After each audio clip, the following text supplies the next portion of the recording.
इधर पार्वती मैया, सती मैया का जन्म पार्वती यानी जो उन्होंने मन में विचार किया, दक्ष कहते हैं चतुर को, दक्ष माने चतुर चालाक। उन्होंने मरते समय यह वरदान मांगा कि मैं अब की जो जन्म लूंगी एकदम जड़ के यहाँ लूंगी। जड़ कहते हैं मूर्ख को, जड़ के यहाँ जन्म लूंगी। तो दूसरा उनका जन्म हुआ हिमालय राज के यहाँ हुआ, पार्वती के रूप में जानी गई। और जैसे ही पार्वती मैया का जन्म हुआ,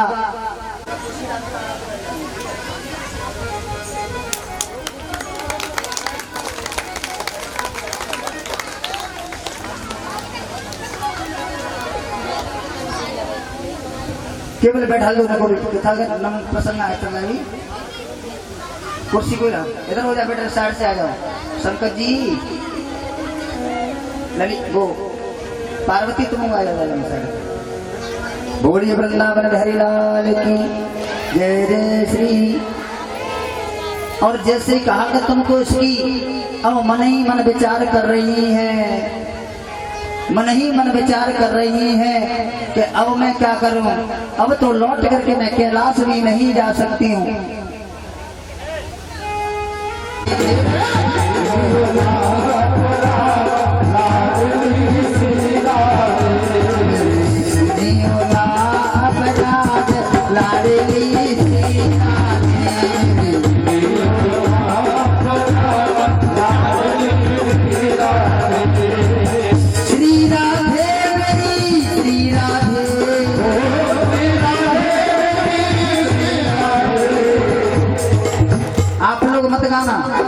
क्योंकि ये कीर्तन है, और आपने कर लिया तो आपका पुण्य ज्यादा हो जाएगा है, और ज्यादा पुण्य होगा तो भगवान तो समझेगा नहीं। हद कर दिया आपने,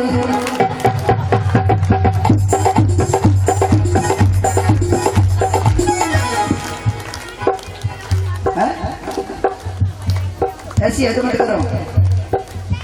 मेरे दिलियो ना अपराध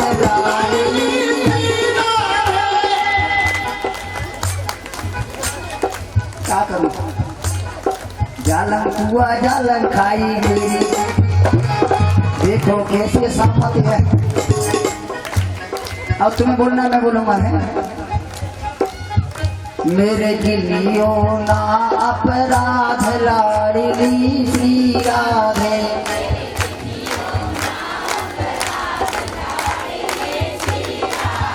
तीन चार दिन तो ऐसे देख रहे हैं टीवी चल रही है, और भगवान की कृपा के हाथ में रिमोट होना नहीं, हाल चैनल चेंज कर देते और लगा देती कि सास नहीं कभी बहू की, घर घर की लड़ाई।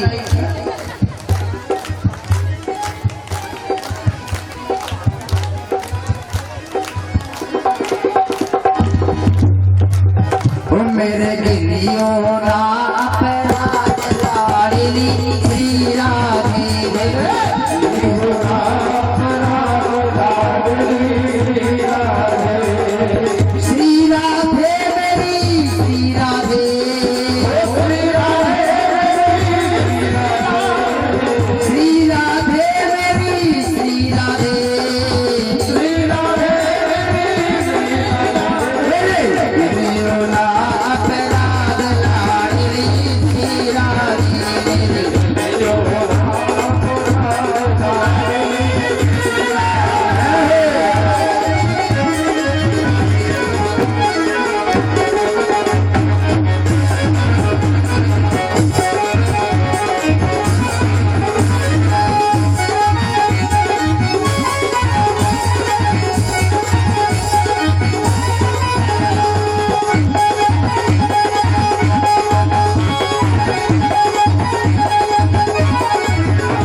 तेरो पतित पावनी नाम, तेरो पतित पावनी नाम लाडली श्री राधे।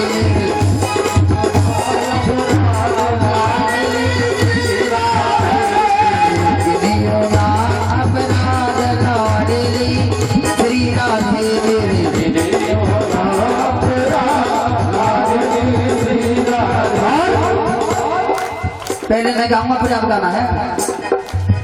अपने दास राधा रानी से कह रहे हैं, अपने दास और दासियों में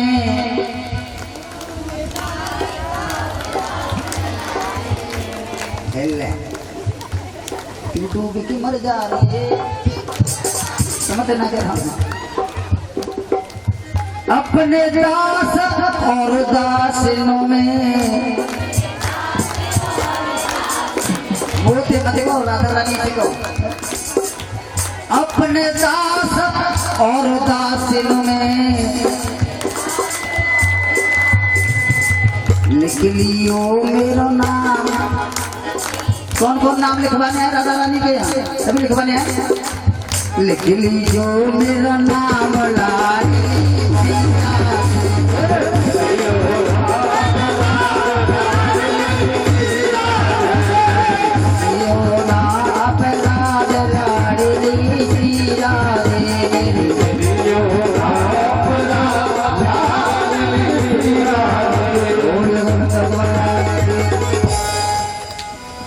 आज कहीं भाग नहीं देखा।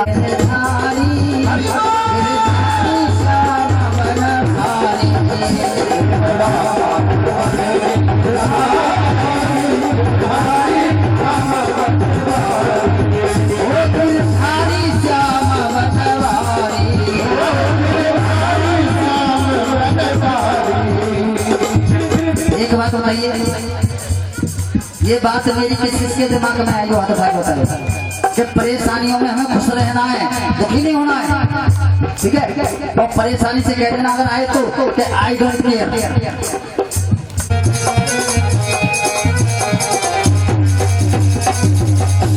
आज हृदय में विचार कर रहे हैं,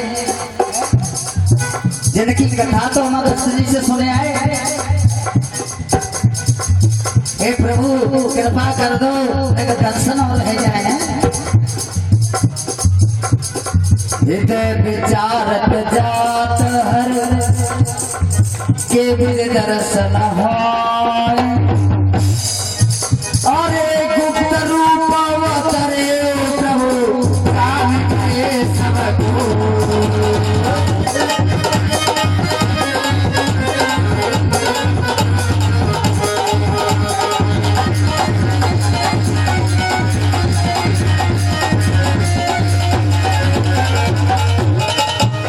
बंसी के बजैया श्याम खबर न कभी।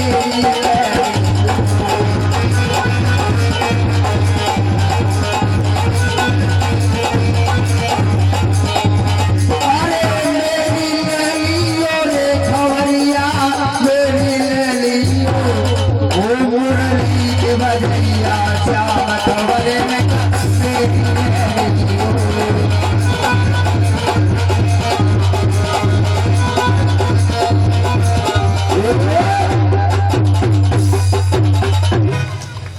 बेटा मांगे तो पुरारी चले भवन संग, कहे तो सुनत रघुपति गुण गाथा, और कछ दिन वहां रहे गिरना था। और मुन सन विदा मांगे त्रिपुरारी। अब जालन जा रहे कथा सुने तब कौन नहीं है, तब कौन नहीं संग संग गए बजर सिपाही।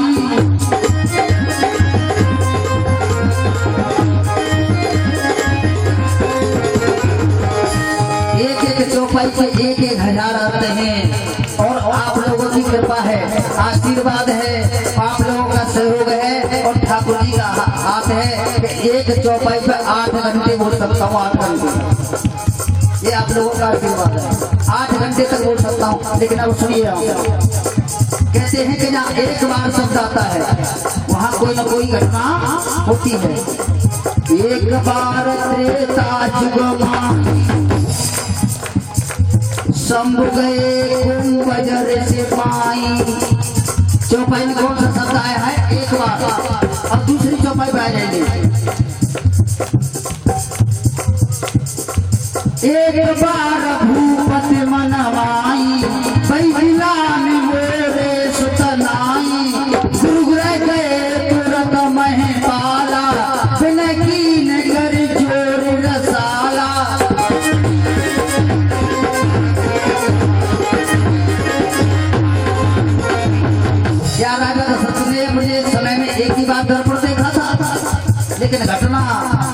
कौशल्या में चलते एक बार चुन कुसुम सुहाए निजाभूषण राम बनाए।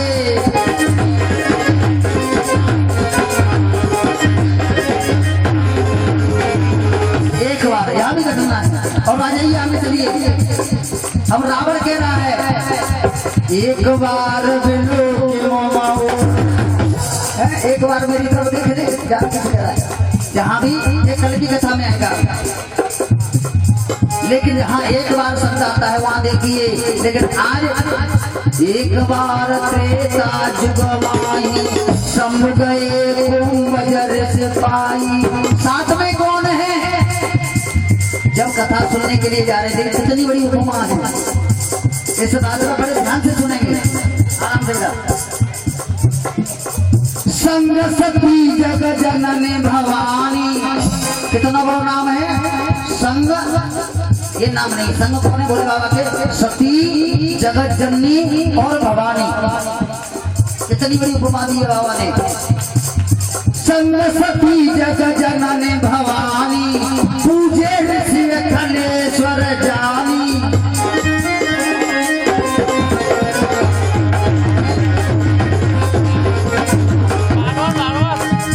आज इतना बड़ा नाम क्यों है मालूम है? माता बहने ध्यान में ज्यादा था। संग सती जगत जननी और भवानी एक ही है, जगत जननी भवानी सती एक ही है, लेकिन उपमा नाम कितना बड़ा दिया गया है।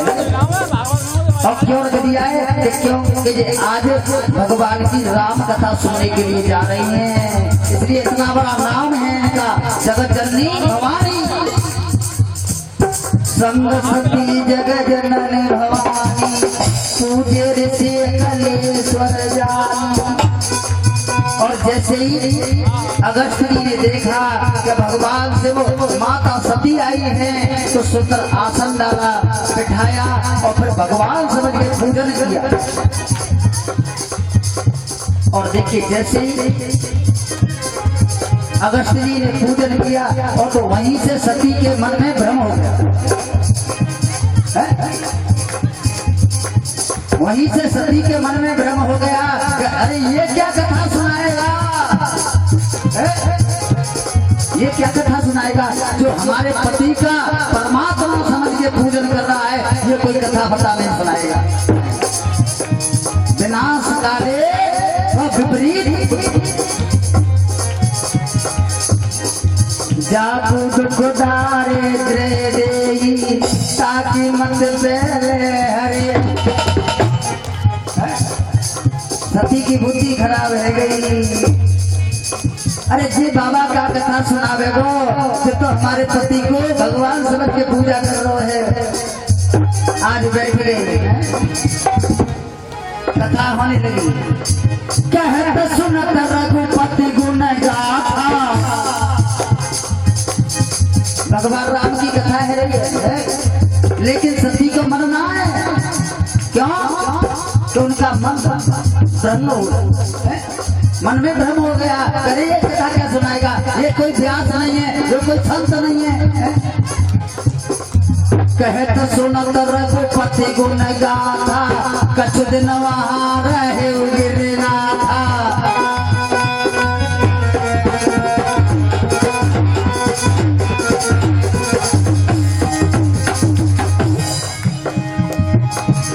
और भगवान शिव ने देखा अगस्त्य जी कथा सुना रहे हैं, भगवान शिव बड़े मन से सुन रहे हैं, लेकिन माता सती का कथा में मन नहीं है। अब तो बार बार जरासी और पिला दे,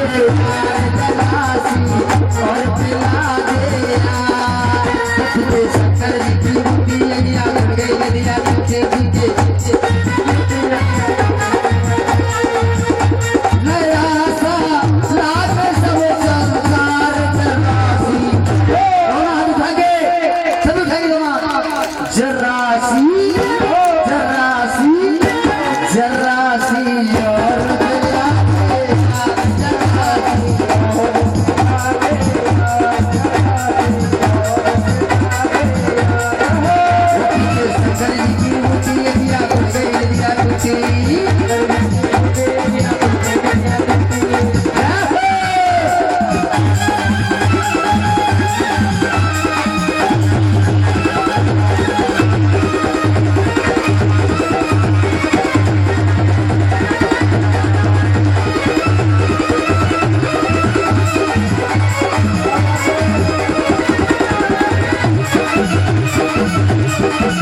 फुलवारी के ढक्कन वाली हैं?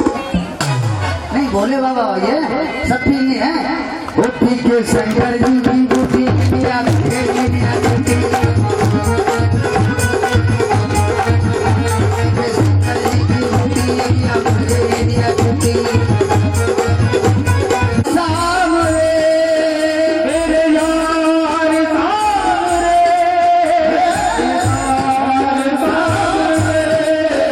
मुझे अपने ही रंग में रंग ले मेरे यार सामने मुझे अपने ही रंग में रंग ले मेरे यार सामने प्रीत लगाना ऐसी प्रीतम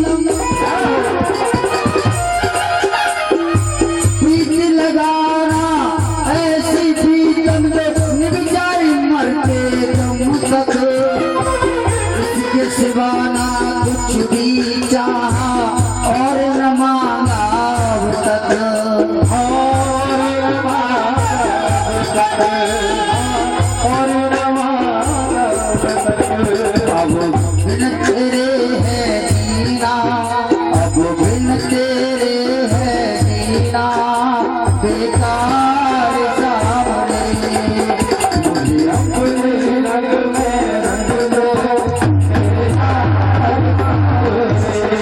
अपने ही रंग में रंग ले मेरे यार सामने मेरे यार सामने दिलदार सामने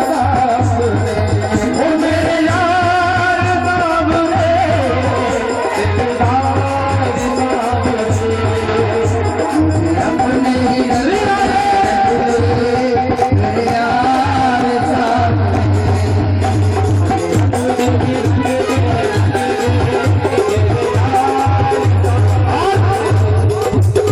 दोनों हाथ उठाते हुए सभी हाथ उठाते हुए अगर कन्हैया को नाक भी चाहे तो हंसोइए श्याम मोरे नैनो आगे श्याम मोरे नैनो आगे रहियो कन्हैया मोरे नैनो आगे रहियो कन्हैया मोरे हरि तुम्हारे नैनो आगे रहियो हरि तुम्हारे नैनो आगे रहियो राम मोरे नैनो आगे रहियो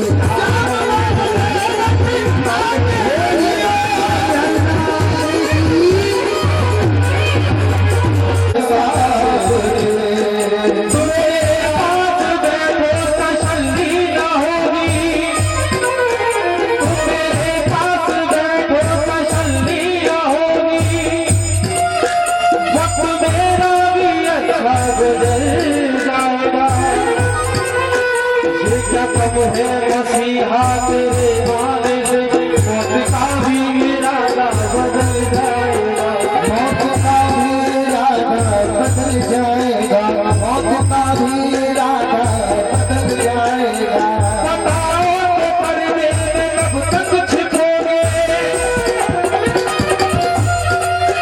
ओ बताओ तो पर्दे में कब तक छुपोगे तुम्हें मुझसे पर्दा हटाना पड़ेगा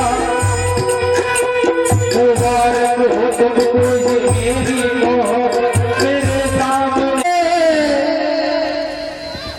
दिलदार सामने मेरे यार सामने दिलदार सामने मुझे अपने ही रंग में रंग ले मेरे यार सामने अपने ही रंग में रंग ले मेरे यार सामने मुझे अपने ही रंग में रंग ले मेरे यार सामने मुझे अपने ही रंग में रंग ले मेरे यार सामने मेरे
मुझे अपना बना के देखो एक बार सामने, मुझे अपना बना के देखो एक बार सामने, मेरे यार सामने, दिलदार सामने, मेरे यार सामने, दिलदार सामने, मुझे अपने ही रंग में रंग दे मेरे यार सामने, मुझे अपने रंग में रंग दे मेरे यार सामने।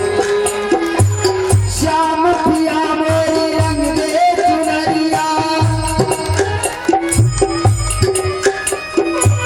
श्याम पिया मेरी रंग दे चुनरिया, बिना रंगाए घर नहीं जाऊंगी, बीत जाए चाहे सारी उमरिया, बीत जाए चाहे सारी उमरिया, बीत जाए चाहे सारी उमरिया, हरी ना लगाऊं मैं तो लाल ना लगाऊंगी, लाल ना लगाऊं मैं तो हरी ना लगाऊंगी, अपने ही रंग में रंग दे संवरिया, ऐसी रंग दे जो रंग ना ही छूटे, डूबिया धोए चाहे सारी उमरिया, डूबिया धोए चाहे सारी उमरिया, डूबिया धोए चाहे सारी उमरिया, जो ना रंगे तो मोल ही मंगाए दे, जो ना रंगे तो मोल ही मंगाए दे, ब्रज में जुड़ी है प्रेम बजरिया, चुनरी को ओढ़े मैं तो जमुना पे जाऊंगी, श्याम की मुँह पे पड़ेगी नजरिया, शाम की मुँह पे पड़ेगी नजरिया, शाम की मुँह पे पड़ेगी नजरिया, मेरे जीवन की नैया ले जा उस पार सामने, जीवन की नैया ले जा उस पार सामने, मेरे यार सामने, दिलदार सामने, मेरे यार सामने, दिलदार सामने, मुझे अपने ही रंग में रंग दे मेरे यार सारे, अपने ही रंग में रंग दे मेरे यार सामने।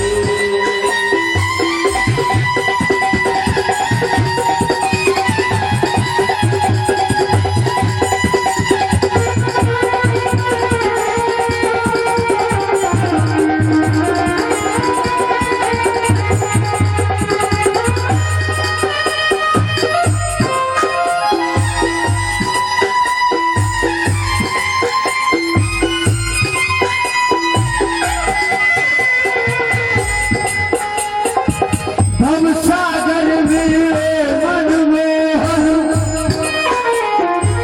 माँ जीवन के आना, भटकूना में इधर उधर प्यारे मुरली मधुर बजाना, ओ मुरली मधुर बजाना, मुरली मधुर बजाना, रण चढ़ी रसूल की,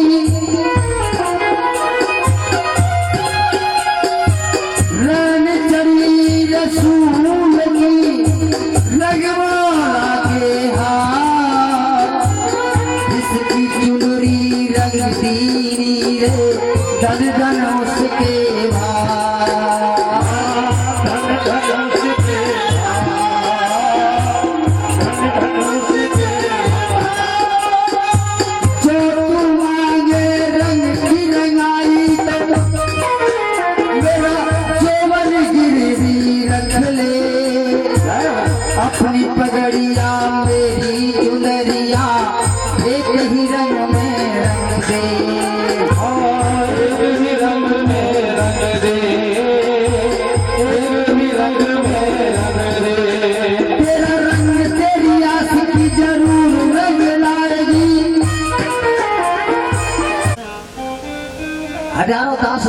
प्रकट हो गई और बड़ी सुंदर एक सरोवर बन गई। और जैसे ही सरोवर को देखा तो आज करदम जी ने माता देवहूति का हाथ पकड़ा और उस सरोवर में छलांग लगा दी। और जैसे ही डुबकी लगाई तो 18 वर्ष की तो मेरी माता देवहूति हो गई और 20 वर्ष के करदम जी हो गए। लेकिन यहाँ एक बात और रह गई, जब करदम जी ने माता देवहूति से विवाह किया था तो कहा था कि देवहूति भगवान के कहने पे हम विवाह कर रहे हैं, लेकिन हमारी एक शर्त है कि एक पुत्र हो गया तभी हम तुमको छोड़ करके चले जाएंगे। माता देवहूति कह रही कोई बात नहीं, लेकिन होना था एक पुत्र। लेकिन परमात्मा की कृपा, एक भई फिर 2 भई फिर 3 भई फिर 4 भई फिर 5 भई फिर 6 भई फिर 7 भई फिर 8 भई फिर 9 भई, यानी 9 देवी पहले है 9 कन्या। लेकिन बात क्या थी कि एक पुत्र हो जाएगा तो छोड़ के चले जाएंगे, पुत्र नहीं हुआ कन्या हुई, छोड़ के कहां से चले जाते हैं। और देखो बाबा अपना ब्याह करने के लिए भगवान की तपस्या करने लगे। क्या के लिए तपस्या कर रहे, अपना विवाह करने के लिए। और जैसे ही तपस्या पूर्ण हुई अब तो भगवान प्रकट हो गए और कहा कि बेटा करदम अपने नेत्र खोलो। और जैसे ही करदम जी ने नेत्र खोले, जैसे ही करदम जी ने नेत्र खोले तो भगवान को सामने देखा, भगवान को प्रणाम किया। शांताकारं भुजगशयनं पद्मनाभं सुरेशरं विश्वाधारं गगन सदृशं मेघवर्णं शुभांगं लक्ष्मीकान्तं कमलनयनं योग विद्यानगम्यं वंदे विष्णु भवरं सर्वलोकैकनाथं। हे त्रिलोकी के नाथ, मैं आपको प्रणाम करता हूं।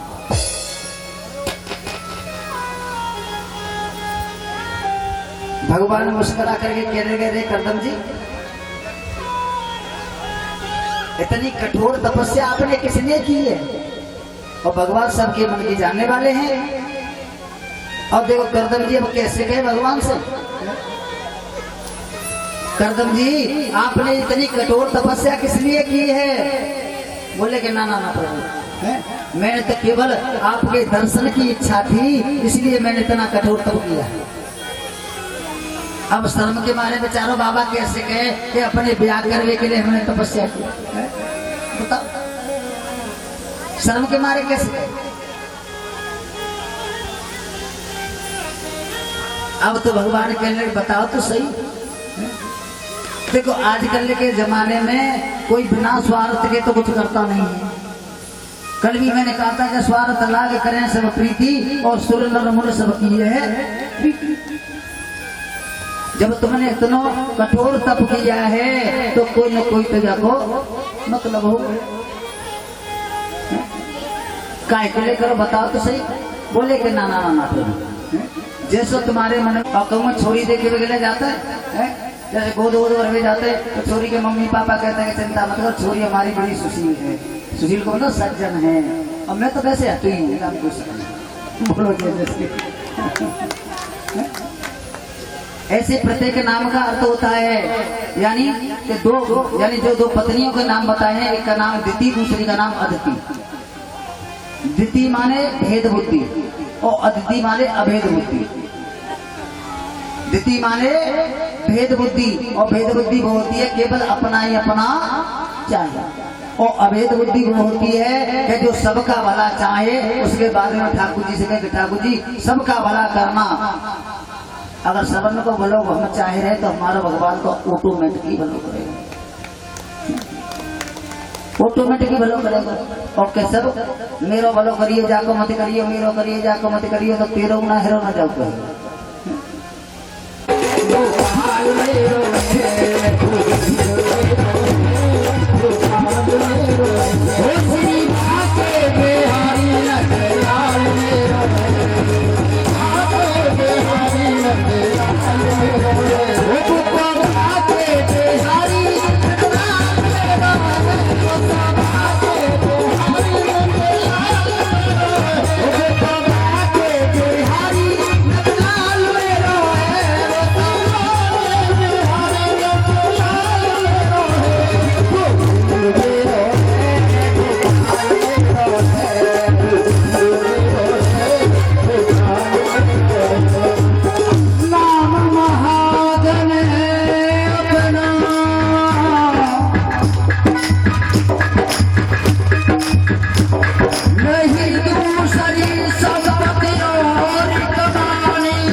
भूख मिले रसिकों के सदा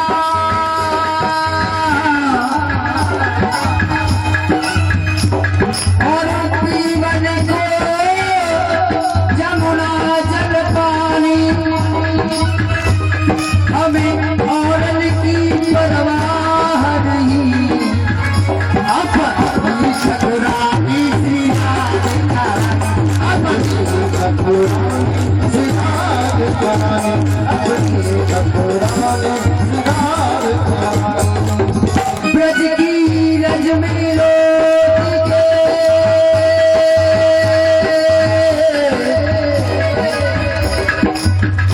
हो ब्रज की रज में लोट के और यमुना जल कर पाओ श्री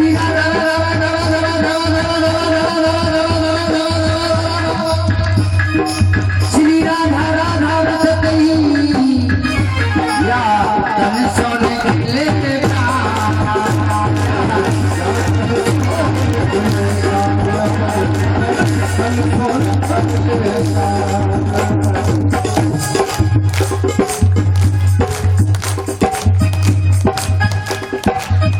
सबके दर को छोड़ के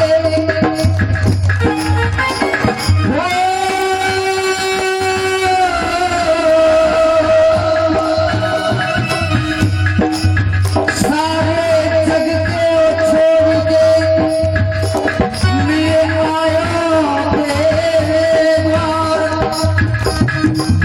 ओ बसवान की लाडली निकल मेरी ओर में मेरी ओर मेरी ओर मेरो है गोपाल मेरो है मेरो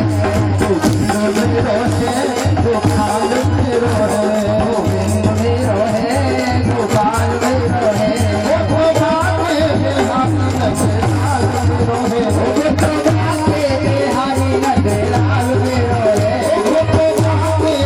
हरि नंदलाल मेरो है हरि नंदलाल मेरो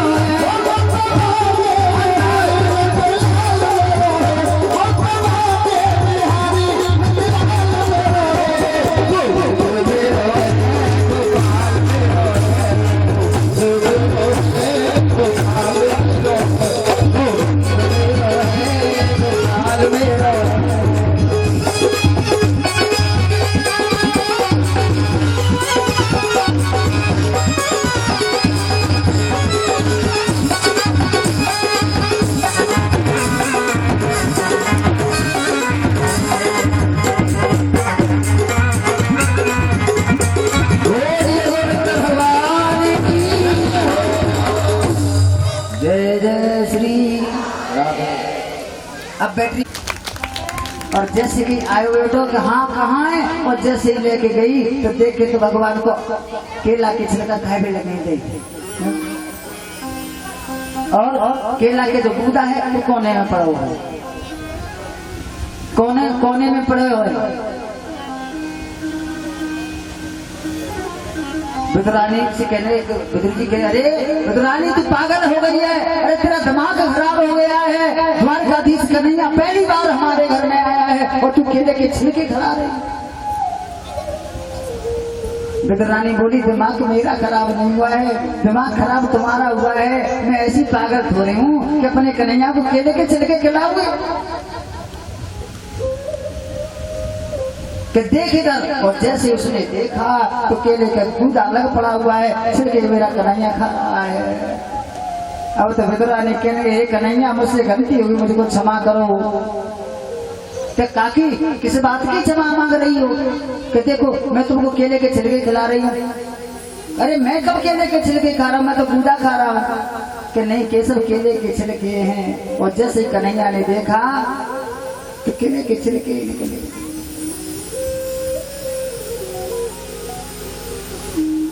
अब तो विदुर जी कहने लगे कन्हैया ये तो बिल्कुल बाबरी है, या कोई रोज सुनाए या कोई क्षमा करो। और देखो ये केले के छिलके फेंको और मैं तुम्हारे लिए माखन मिश्री लड्डू लाए उनको खाओ। सामने परोस दिए और जैसे ही लड्डू ने खाया और उठा करके पत्थर पे रख दिया कि काका जो केले के छिलके में स्वाद आ रहा था इस माखन मिश्री लड्डू में नहीं आ रहा है। तो केले के छिलके में स्वाद आ रहा था क्योंकि उसमें प्रेम भरा हुआ था, उसमें भाव भरा हुआ था, उसमें भाव नहीं है।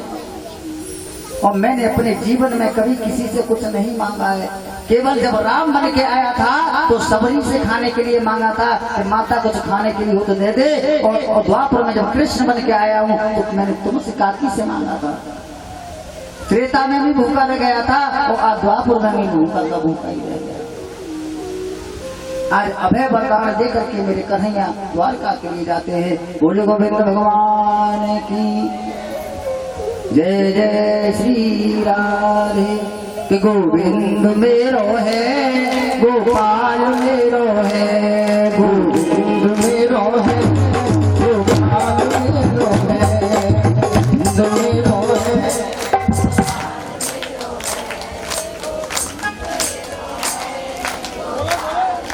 इतनी जोर से मत गाओ, देखो मैं ना चाहूंगा तुम्हारा दरवाजे को बंद कर दिया है। विदुर जी आए, विदुर जी ने दरवाजा बजाया, करे विदुरानी दरवाजा खोलो।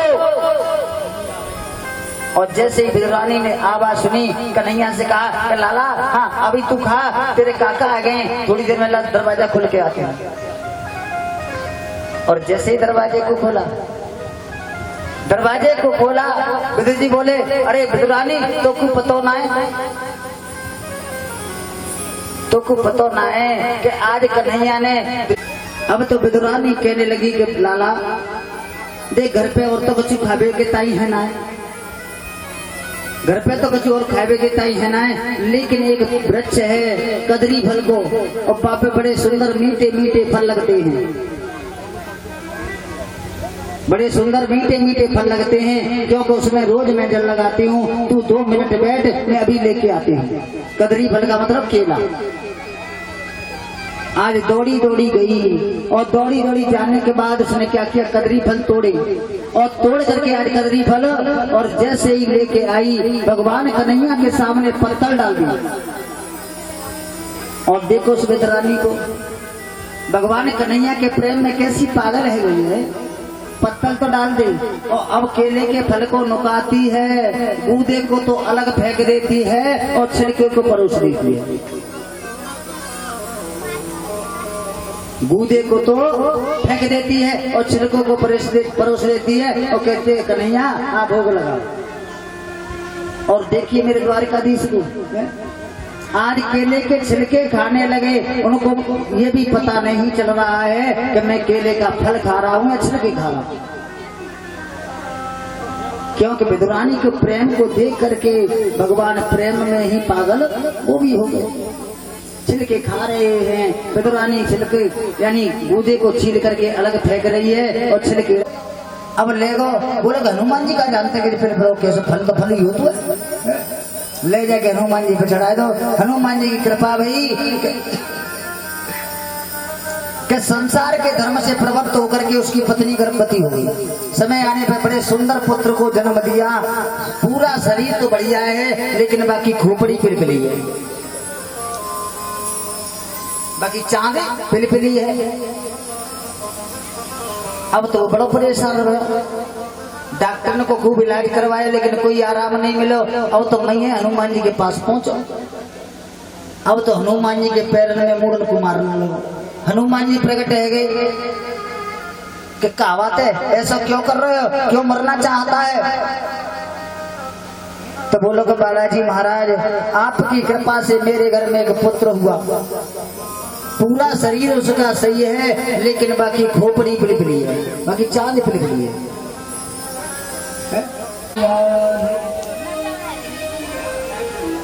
अब पुजारी से कहने लगा कि बाबा हमारे घर में कोई संतान ना है, हम हनुमान जी की बहुत सेवा करते हैं। पुजारी जी कहने लगे कि देख अगर तो को अपने घर में पुत्र चाहे तो हनुमान जी पे कोई फल चढ़ा। क्या चढ़ा? जोर से बोलो। अगर तुमको अपने घर में संतान चाहिए तो हनुमान जी का कोई फल चढ़ा, क्या चढ़ा भूल गया। पिता की 2 संतान हो तो जो पिता की पैतृक प्रॉपर्टी है, पैतृक संपत्ति है, तो उस दोनों संतानों का बराबर हिस्सा होता है कि नहीं होता है? ऐसा तो नहीं हो कि बड़े का हो गया 75% और छोटे का हो गया 25%, ऐसा तो नहीं होता है। दोनों का 50-50 होना, आधा आधा होना। तो बताइए तुम्हारे भाई हैं तो वो आधे राज्य के अधिकारी हुए कि नहीं हुए? और तुरंत बोल गया कि नहीं हुए। भगवान कहने लगे कि मैं तुमसे आधा राज्य मांगने नहीं आया हूँ, मैं केवल ये कहना चाहता हूँ कि वो तुम्हारे भाई हैं, इस समय बहुत परेशान हैं, ऐसा करो केवल 5 गांव उनको दे दो, केवल 5 गांव दे दो। और जैसे ही कहा कि केवल 5 गांव दे दो, अब तो दुर्योधन बोल उठा कि हे केशव, बिना युद्ध के मैं सुई की नोक की बराबर नहीं दूंगा।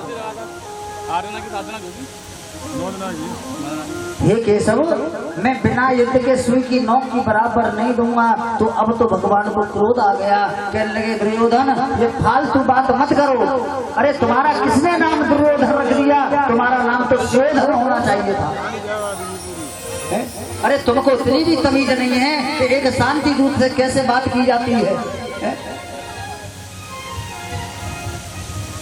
मैंने तुमसे आधा राज नहीं मांगा, मैंने केवल 5 गांव की है, और तुम कह रहे हो बिना युद्ध के नहीं दूंगा।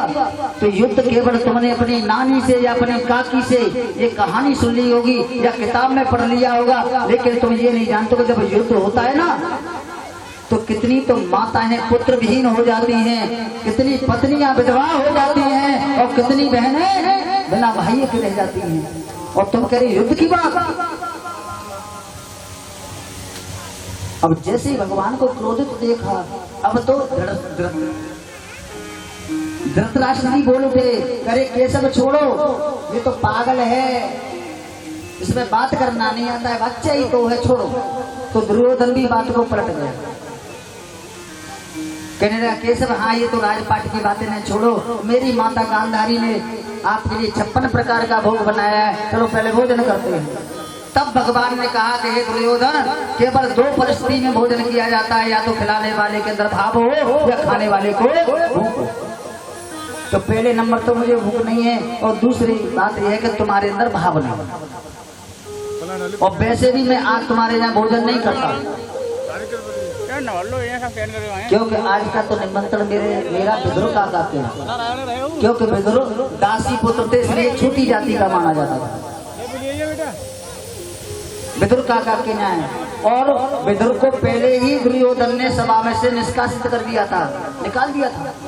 लेकिन एक द्वारकाधीश की सुनी ना, तो आकर के पीछे छुप के बैठ गए कि दर्शन तो करिए अम्मा में। और जैसे ही कहा कि आज का भोजन तो मेरा विदुर काका के यहाँ है, तो विदुर जी मन ही मन विचार करने के जा कन्हैया तू तो मेरी सालम से बात ना है भाई, मैंने जाकू नो तो कभी दे दो, लेकिन जाको पतो ना है कब कहाँ पहुंच जाए, जाको पतो ना है कब कहाँ पहुंच जाए। पीछे से सभा में से उठे और चुपचाप बजरिया के ले चले, के पतो ना जाको, यानी कह दे और पहुंचू सकत, बजरिया के लिए पहुंचे। इधर भगवान कन्हैया दुर्योधन की सभा में से उठ करके और सीधे विदुरानी के दरबार पे पहुंचे। और उस समय पे विदुरानी क्या कर रही थी मालूम है?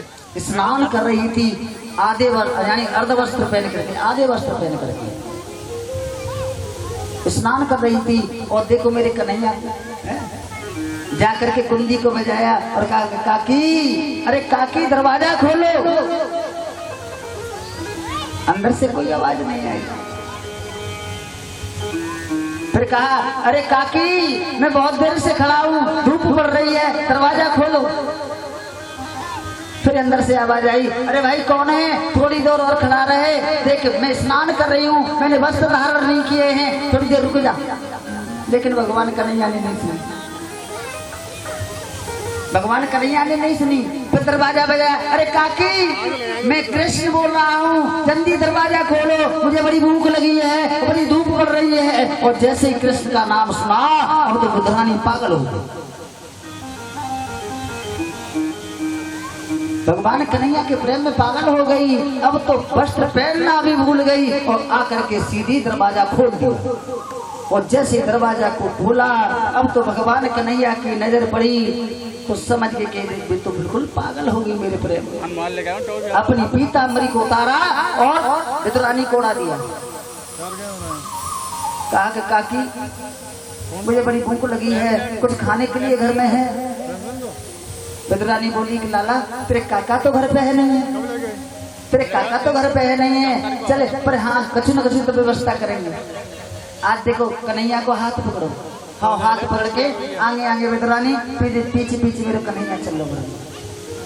पटला को उठायो, पटला को उठायो और ले जाकर के आंगन में डाल दो। आंगन में डालो। बोली कि लाला हाँ कि यहाँ बैठ जाती है, मैं देख तेरे भोजन का प्रबंध करती हूँ। और जैसे ही मेरे कन्हैया बैठवे के लिए भयो, बैठवे के लिए जैसे भयो, अरे लाला हाँ रुक रुक रुक। काहे वो काकी कि ये जगह तेरे लिए सही ना है, यहाँ मत बैठे, ये जगह तेरे लिए सही ना। फिर पटला को उठा लो, फिर ले जा करके परिक्रमा सी आंगन की लगवा दी, फिर पटला डाल दो कि लाला यहाँ बैठ जा, ये तो जगह बहुत सही है तेरे लिए। और जैसे मेरे कन्हैया बैठवे के लिए भयो और फिर लाला हाँ रुक, फिर रोक दो लाला रुक, कि ये जगह तेरे लिए बढ़िया ना है। फिर एक आंगन की परिक्रमा लगा दी और ले जाके उल्टो पटला और कोने में डाल दो। लाला ये जगह तेरे लिए बहुत अच्छी है, ये जगह तेरे लिए बहुत अच्छी है। और कोने में उल्टो पटला डाल दो कि जहाँ पे बैठ जाए, ये जगह तेरे लिए बहुत अच्छी है। और ये बात सत्य है कि भगवान जय लाके, भगवान जय लाके और पैसा दे दियो कि क्यों वो जाला के जासू मालूम है कि हम बड़े अच्छा प्लॉट खरीदते हैं, 2 सेकंड को 2.5 सेकंड को 5 सेकंड को प्लॉट खरीदेंगे हैं बामे। अब देखो अंग्रेजी में ना जानता लेकिन बाबा लिखे होते हैं। एक बात मिस्त्री आवे बात देख, एक बेडरूम बना दे बाने बना दे, एक डाइनिंग रूम बना दे बाने भी बना दे, एक ड्रेसिंग रूम बना दे बाने भी बना दो। अच्छा एक पाखाना रूम बना दे बेव बना दो, एक नहावे को रूम बना दे बेव बना दो, एक रोटी को रूम बना दे माने किचन रूम। हाँ तुम तो जानते किचन रूम बना दो, आंटी बना दो, सब चीजें बना के तैयार हो गई। अब ने कौन आई जगह बनी बची, तिकोनी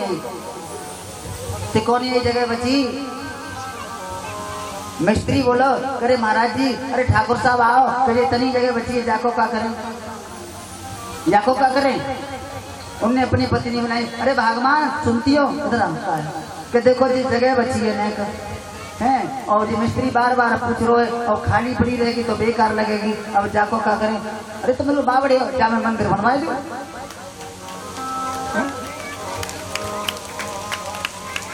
जा मैं टिकाऊ काम की ना है। अब एक बात बताओ, पाखाना रूम ना बन सके तो बाजगह पे मंदिर बनाए हो कौन आते हैं। जा मैं मंदिर बनवा दू, काऊ काम की ना है तो मंदिर में काम आवे। पूरे संसार में कहूँ नोट नहीं चल रहा हो, कहूँ नहीं चल रहा हो, और भागवत बाल चल जाओ बा फलकू कोई नहीं खा रहा हो। एक ठेल पे जाएंगे, हाँ भैया ये कदरी फल का हिसाब है, कदरी फल में यानी केला का हिसाब है कि ये 25 रुपए दर्जन है, ये 30 रुपए दर्जन है और ये 20 रुपए दर्जन है। पहले 30 रुपए पे मुड़िया रहेंगे, फिर 25 रुपए पे, फिर 20 रुपए पे। अब अच्छा लाला तो ये बता जे कौन में पड़ेगा, टूटे से जे रुपया दर्जन है, कितने तो तुम चाहे जैसे ले जाओ, कितने एक दर्जन है तो बता क्या पीछा लेगो, तू तुम्हारा मनो 5, 7, 6, 8 रुपया जो दे जाओ। हाँ तो कहते मुँह कौन से खाने भागवत तीर्थ सुनाने, मुँह कौन से खाने 10 के सिक्का होता नकली, मेरे घर ले रहे छोटे छोटे सिक्का एक के बनने मेरे घर ले रहे। और पटेल उठे से तो बट्टे में कोई नहीं, जो चीज कम हुए कौन हुए तो वो हमारे भाई हुए। किस बात को मैं भी मानता हूँ कि तुम्हारे भाई हुए।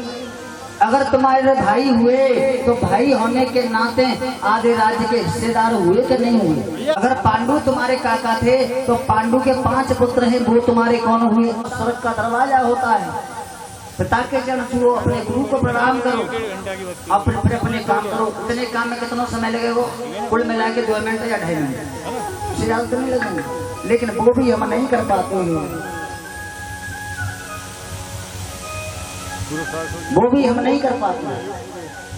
तो आज श्री परीक्षित महाराज कहने लगे, प्रभु भगवान कम से कम जातिवाद तो मानता हूँ कि छोटी जाति को, कि ऊंची जाति को कि जाके जाना चाहिए, कि जाके नहीं जाना चाहिए, जाना चाहिए कि नहीं जाना चाहिए? बोले कि परमात्मा ने केवल इंसान बनाया है।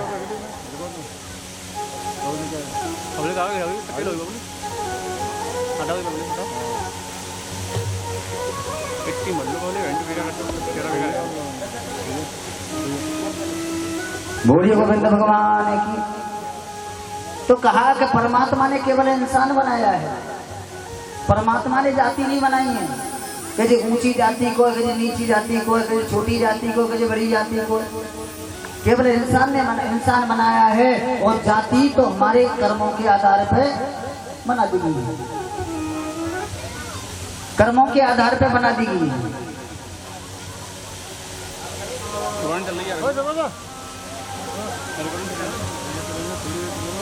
बोलिए वृंदावन में हरिलाल की।